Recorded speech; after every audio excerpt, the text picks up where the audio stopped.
बतावा ना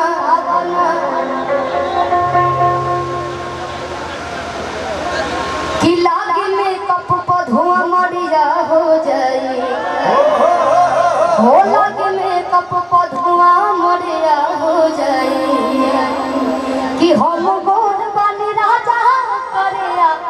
सर को यही से बार बार प्रणाम और बहुत बहुत आशीर्वाद। आप लोग आशीर्वाद ऐसे ही बना रहे मेरे ऊपर। हो कि लागे मेकअप